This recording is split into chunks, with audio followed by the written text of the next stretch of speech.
जय Hind friends, मी नम्रता गायकवाड आणि आपण काल काय पाहिलं होतं? काल आपण रक्त पूर्णपणे ब्लड पाहत होतो आणि ब्लड मध्ये आपण कोणकोणत्या गोष्टी पाहिल्या तर आपण लाल रक्तपेशी म्हणजेच आरबीसी पाहिल्या, त्यानंतर डब्ल्यूबीसी व्हाईट ब्लड सेल्स पाहिल्या, त्यानंतर आता आज आपण पाहू प्लॅटलेट झाल्यानंतर आपण पाहणार आहोत की रक्त हे घट्ट का होतं आणि ज्यावेळेस आपल्याला जखम होते त्यावेळेस रक्तावरती आपल्या स्किनवरती एक पापुद्र येतं आणि ते कशामुळे येतं तर हे सगळं आपण जाणून घेणार आहोत.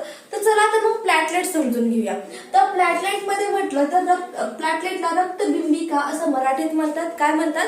रक्तबिंबिका असं म्हटलं जातं आणि यांना शास्त्रीय नाव म्हटलं तर थ्रोम्बोसाइट असं कशाचं नाव आहे? शास्त्रीय नाव आहे प्लॅटलेटचं थ्रोम्बोसाइट. आणि त्याचबरोबर ह्या मॅक्झिमम किती दिवस जगतात तर ह्या 10 दिवस जगू शकतात. त्याबरोबर ह्या किती असल्या पाहिजेत आपल्या बॉडीमध्ये? ह्या मॅक्झिमम 4.5 लाख म्हणजे ऍव्हरेज रेशो 4 ते 5 लाख आपल्या बॉडीमध्ये असणं गरजेचे आहे. मलेरिया नामक आजार जेव्हा होतो, मलेरिया त्यानंतर डेंग्यू, ज्यावेळेस आपल्याला डेंग्यू होतो त्यावेळेस काय होतं? ह्या प्लॅटलेट्स आपल्या बॉडीमधून कमी होतात. प्लॅटलेटच्या कमतरतेमुळे प्लॅटलेट अतिशय पूर्णपणे घसरायला लागतात, कमी होऊ लागतात आणि ज्यावेळेस डेंग्यू हा आजार होतो किंवा मलेरिया हा आजार होतो त्यावेळेस आपल्या प्लॅटलेट अतिशय कमी झालेले असतात. त्यामुळे आपल्याला ताकदच राहत नाही चालण्याची, आपण धबाधब कुठेही पडतो. कशामुळे? प्लॅटलेटच्या कमतरतेमुळे. एक गोष्ट लक्षात ठेवा मित्रांनो, आपल्या बॉडीमध्ये डब्ल्यूबीसी, आरबीसी आणि त्याचबरोबर प्लॅटलेट ह्यांच्यापैकी एकाचीही संख्या कमी झाली तर आपल्याला पूर्णपणे आपण आजाराला, जर आपल्याला सर्दी खोकला कोणताही आजार कंटिन्यू होत असेल तर आपल्या डब्ल्यूबीसी ह्या कमी आहेत. जर आपल्याला कंटिन्युअसली आरबीसी मध्ये जर आपल्याला चक्कर येत असेल, सुस्तपणा येत असेल किंवा काही करण्याचं मन करत नसेल, झोप येत असेल तर म्हणायचं आपल्या आरबीसी कमी आहेत म्हणजेच लाल रक्तपेशी कमी आहेत. आणि जर आपण कोणतं काम करत आहोत आणि ते जास्त वेळ आपण ते करू शकत नाहीयेत, थोड्या वेळेला आपल्याला थकवा येतोय तर म्हणजेच आपल्या प्लॅटलेट कमी. विद्यार्थी जीवनामध्ये ह्या तिन्हींची संख्या व्यवस्थित असणं खूप गरजेचं आहे. या तिन्ही आपल्या बॉडीमध्ये व्यवस्थित असणं गरजेचं आहे, तेव्हाच आपण काय करू शकतो? स्टडीवरती फोकस देऊ शकतो आणि लॉंग टर्म मध्ये जास्त अभ्यास करू शकतो. एक्झाम्पल जर द्यायचं म्हटलं ना तर माझी फ्रेंड होती, ती कम्प्लिटली मॉर्निंगला अभ्यासाला बसली ना तर संध्याकाळी डायरेक्टली ती कधी दुपारच्या टाइमला जेवायला उठायची. मी कधी शॉक व्हायची की इतका वेळ नेमकं ती काय करते, इतका वेळ अभ्यास करण्याचा स्टॅमिना कसा? कारण की तिच्यामध्ये प्लॅटलेट होत्या. जर आपल्यामध्ये प्लॅटलेट असतील ना व्यवस्थित, मॅक्झिमम प्लॅटलेट हे 4 लाख असतील ना तर आपल्याला काहीच 4 लाख असतील ना तर आपल्याला काही म्हणजे जेव्हा पण आपण कोणतं काम करतो ना तर ते काम आपण लॉंग जास्त वेळ करू शकतो. आणि जर आपल्यामध्ये आरबीसी मॅक्झिमम किती 51 ते 52 लाख असतील ना, 51 ते 52 लाख असतील ना आरबीसी, तर त्यावेळेस आपण काय करतो की आपल्याला काम करण्याची काय येते? स्फूर्ती येते, एनर्जी येते, काम करण्याची इच्छा होते. ह्या दोन्ही गोष्टी असणं गरजेच्या आहेत. आणि डब्ल्यूबीसी काय करतात? डब्ल्यूबीसी म्हणजे व्हाईट ब्लड सेल्स हा सैनिक पेशी, ह्या काय काम करतात? ह्या आपल्याला पूर्णपणे आजारापासून आपलं रक्षण करतात. त्यामुळे ह्या दोन्ही ह्याची तर गरजच आहे, परंतु ह्या जर व्यवस्थित असतील, ह्या तिन्ही व्यवस्थित असतील आपल्या बॉडीमध्ये तर विद्यार्थी जीवनामध्ये तुम्ही व्यवस्थितली सगळ्या गोष्टी अचीव करू शकतात. कारण कसं आहे, जर ह्याच्यामध्ये गडबडी झाली की तुमच्या स्टडीमध्ये गडबडी होणार, तुम्ही व्यवस्थित स्टडी करू शकणार नाहीत, व्यवस्थितली फोकस करू शकणार नाहीत. चला तर मग आता जाणून घेऊ आपण क्लॉटिंग ऑफ ब्लड म्हणजेच आपण पूर्णपणे समजून घेणार आहोत की रक्त कशामुळे घटतं आणि कशामुळे नाही. व्यवस्थितली समजून घ्या, अतिशय सोप्या पद्धतीने तुम्हाला सांगितलं जाईल. ज्यांना हा स्क्रीनशॉट काढायचा आहे त्यांनी स्क्रीनशॉट काढू शकतात. ओके, आता आपण समजून घेऊ की ब्लड घट्ट कशामुळे होतं, ब्लड गोठतं कशामुळे. आणि आपल्याला जेव्हा जखम होते तेव्हा 2 ते 3 मिनिटं जर आपण त्याला धरून ठेवलं तर लगेच रक्त येणं, रक्त वाहणं हे काय होतं?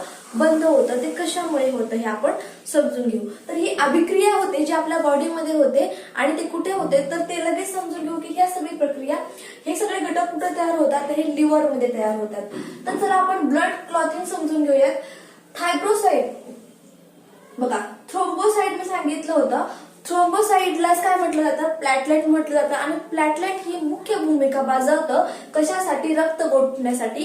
प्लॅटलेटचं काम काय, जास्त करून रक्त गोठवण्याचं. महत्वाचं काम कोणाचं आहे, तो थ्रोम्बोसाइट म्हणजेच काय, प्लॅटलेट. आणि प्लॅटलेटला आपण रक्तबिंबिका असंही म्हणतो. आपण समजून घेतलं होतं बॉडीमध्ये किती रक्तबिंबिका असणं गरजेचे आहे, 5 लाख प्लस जर रक्तबिंबिका असतील तर काय होतं, आपण एनर्जी टिकून राहण्यामध्ये मदत होते. हे आपण समजून घेतलं.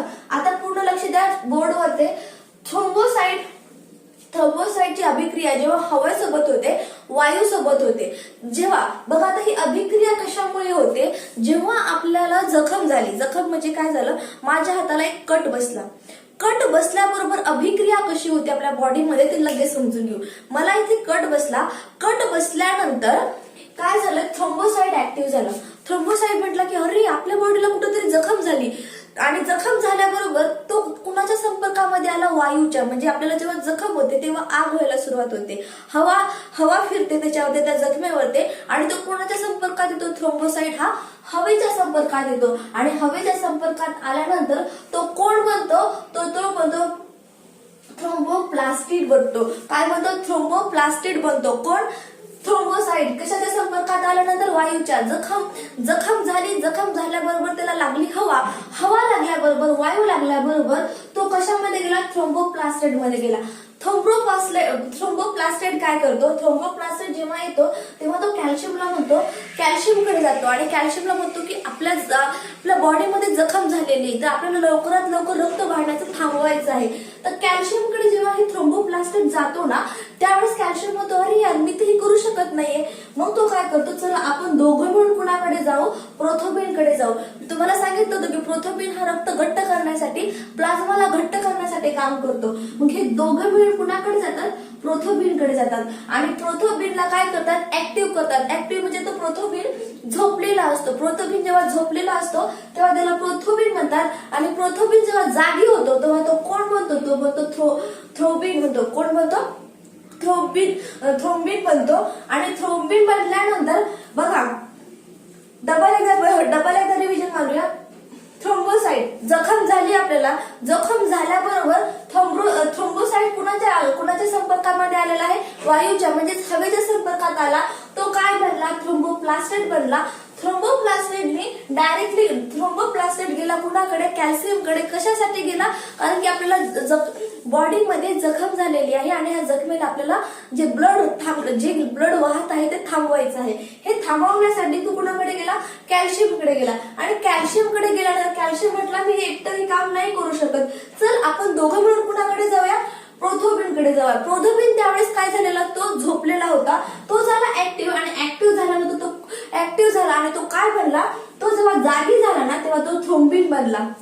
आणि थ्रोम्बिन बनल्यानंतर थ्रोम्बिन हा कुणाकडे जातो, फायब्रिनोजनकडे जातो. थ्रोम्बिन काय करतो, फायब्रिनोजनकडे जातो. फायब्रिनोजन हा झोपलेला असतो.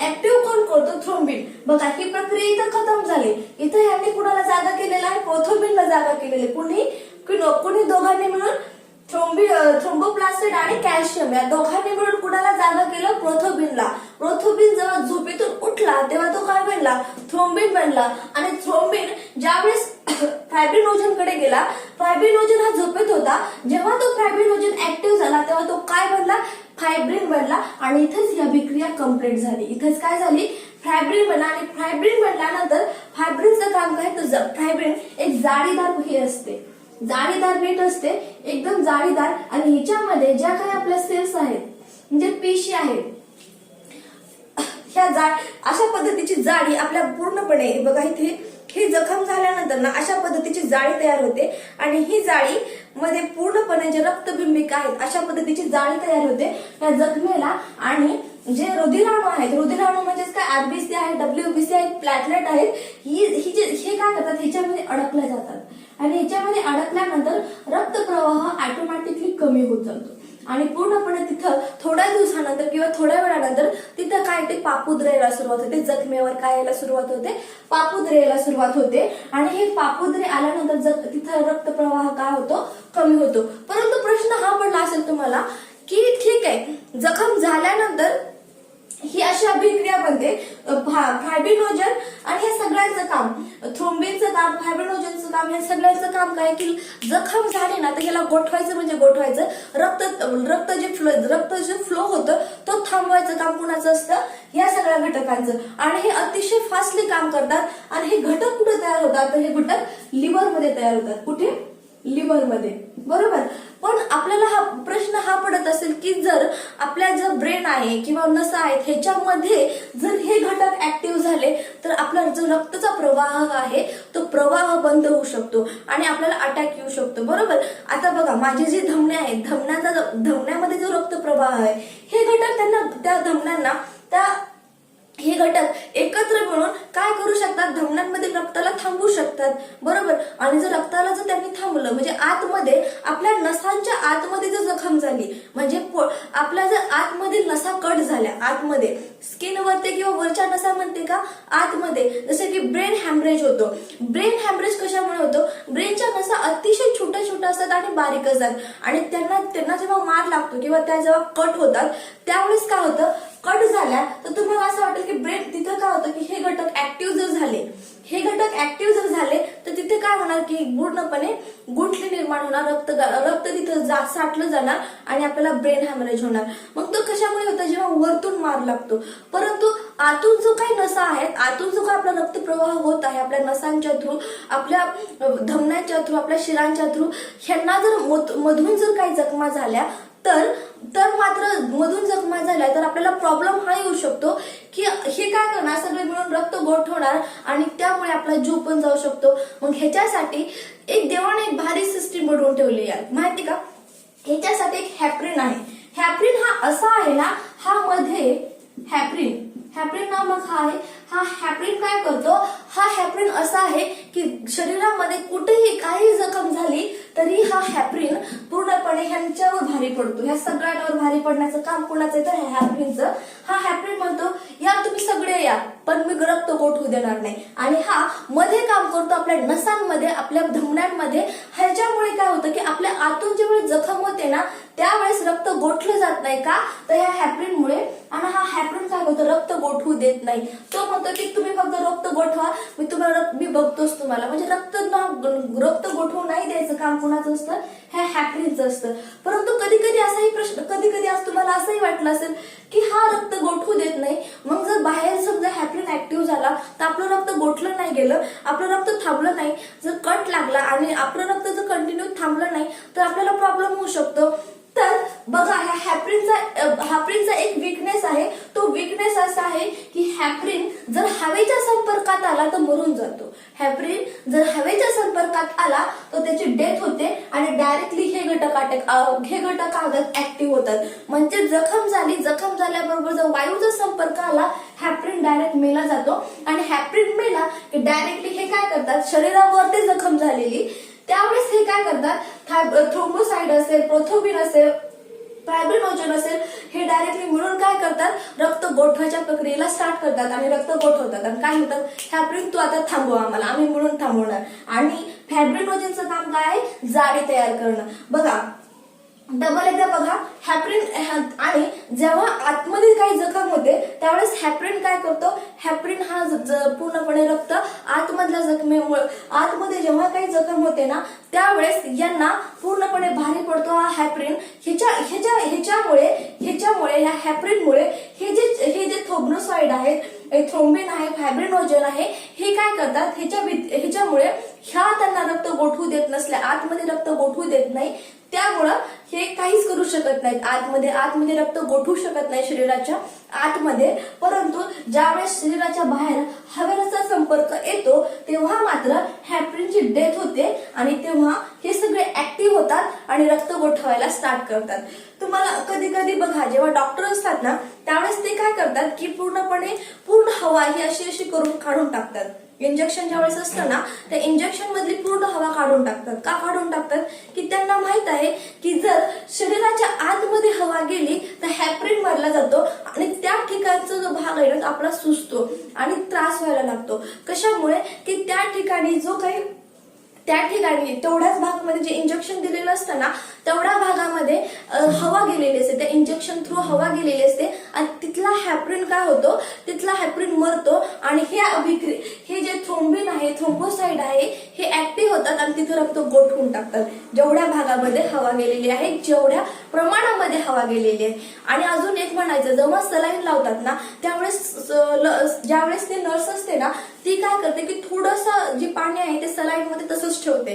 का ठेवते माहितीये का, कारण की थोड्या वेळाने जर समजा ती आली आणि पूर्ण सलाईनच्या बॉटलमध्ये हवा भरपूर भरलेली असते आणि ती जर हवा गेली पूर्ण शरीरामध्ये तर हायप्रिन हा मरतो आणि पूर्णपणे हे जे घटक आहेत हे डायरेक्टली रक्त गोठवायला सुरुवात होते आणि त्यामुळे जो पेशंट आहे त्याची मृत्यू होण्याची शक्यता पण असते. त्यामुळे काय करतात की लवकरात लवकर तिथं जे काही सलाईन असते ती थोडीशी शिल्लक असलेली तर तशीच ठेवतात. ठीक आहे, बघा आता आपण डबल एकदा जाणून घेऊ की व्यवस्थितली कॉन्सेप्ट क्लिअर करू. रक्त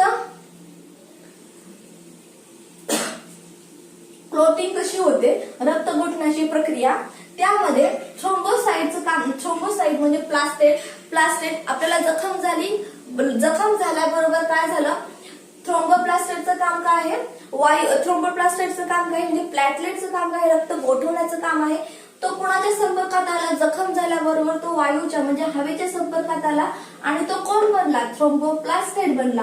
आणि थ्रोम्बोप्लास्टेटने डायरेक्ट कुणाकडे गेला, कॅल्शियमकडे गेला आणि कॅल्शियमकडे गेल्यानंतर तो काय म्हटलं की आपण दोघे म्हणून काय करूयात, रक्त गोठवूयात. पण कॅल्शियम काय म्हटला की मी एकटा नाही करू शकत, त्यामुळे आपण काय जाऊ, प्रोथोबिनकडे जाऊ. प्रोथोबिनकडे जेव्हा तो जातात, प्रोथोबिनकडे गेल्यानंतर प्रोथोबिनकडे जेव्हा जातात तर प्रोथोबिनला ते ऍक्टिव्ह करतात. म्हणजे प्रोथोबिन झोपलेला असतो, आपण त्याला उठवल्यानंतर तो कोण बनतो, तो थ्रोम्बिन बनतो. आणि थ्रोम्बिन बनल्यानंतर थ्रोम्बिन हा कुणाकडे जातो, तो फायब्रिनोजनकडे जातो आणि फायब्रिनोजन सुद्धा झोपलेला असतो. फायब्रिनोजनला जेव्हा ऍक्टिव्ह करतात तेव्हा तो काय बनतो, फायब्रिन बनतो. आणि फायब्रिन बनल्यानंतर फायब्रिन म्हणजेच काय, एक जाळीदार असते, जी जाळी लगेच आपल्या जखमेवर आतरली जाते आणि लगेच तिथले जे काही रुधिराणू आहेत आपले आरबीसी असेल, डब्ल्यूबीसी असेल, प्लॅटलेट असतील तिथे अडकले जातात आणि जखम तिथे काय होते, रक्ताचा प्रवाह तिथे काय होतो, बंद होतो. 2 ते 3 मिनिट आपण जर कोणत्या जखमेला असं धरून ठेवलं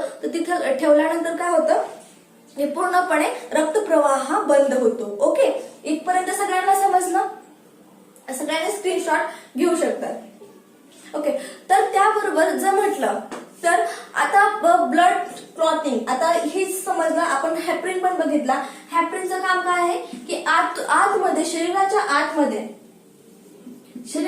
आतमध्ये ब्लडला गोठवू न द्यायचं काम आहे. आणि हॅप्रिनची डेथ कधी होते, जेव्हा तो हवेच्या संपर्कात येतो. म्हणजे ह्याचा विकनेस काय आहे हॅप्रिनचा, जेव्हा हवेच्या संपर्कात मध्ये आला तो त्याची डेथ होते. आणि जेव्हा तो आतमध्ये असतो तेव्हा मात्र यांना रक्त गोठवू देत नाही. म्हणजे शरीराच्या आतमध्ये जेव्हा नसा काही ब्लॉक होतात किंवा काही कट होतो तेव्हा मात्र हॅप्रिन जिवंत असल्यामुळे यांना तो रक्त गोठवू देत नाही, त्यामुळे आपण पूर्णपणे सुरक्षित राहतात. ओके, परंतु हॅप्रिनची डेथ कधी होते, ज्यावेळेस तो हवेच्या संपर्कात येतो आणि तेव्हा हे म्हणून काय करतात, पूर्णपणे रक्त गोठवून टाकतात, रक्त हे करतात. कधी कधी असं होतं की कधी हॅप्रिन एवढा ऍक्टिव्ह होतो ना की तो हवेच्या संपर्कामध्ये आल्यानंतर सुद्धा मरत नाही. त्यावेळेस मात्र काय होतं की खूप सारा रक्तप्रवाह वाहत राहतो आणि त्यामुळे त्या व्यक्तीची डेथ ही होऊ शकते. ओके, आता इथपर्यंत तुम्हाला समजलं असेल की थ्रोम्बोसाइट. आता हे जे सगळी अभिक्रिया कुठं होते, लिव्हर मध्ये होते. ओके, तर ब्लड क्लॉटिंग तुम्हाला व्यवस्थितली समजलेली आहे. आता आपण पुढे व्यवस्थितली समजून घेऊ की जे काय आता आपण जे समजून घेणार आहोत ते हार्ट चॅप्टर बद्दल समजून घेणार आहोत. जे हृदयाचे जे 4 चेंबर आहेत, हृदय नेमकं कसं काम करतं, आपण पूर्णपणे ह्या गोष्टी समजल्या की शरीरामध्ये रक्ताचा प्रवाह कसा आहे हे आपण व्यवस्थितली समजलेलं आहे. पण आता आपण समजून घेऊ की हृदय नेमकं कशा पद्धतीनं काम करतं आणि त्याचा हृदयामध्ये रक्ताचा प्रवाह कसा आहे, त्यानंतर शुद्ध ब्लड कसं कुठं जातं, अशुद्ध ब्लड कसं होतं आणि पंपिंग कशी केली जाते हे समजून घेणार आहोत.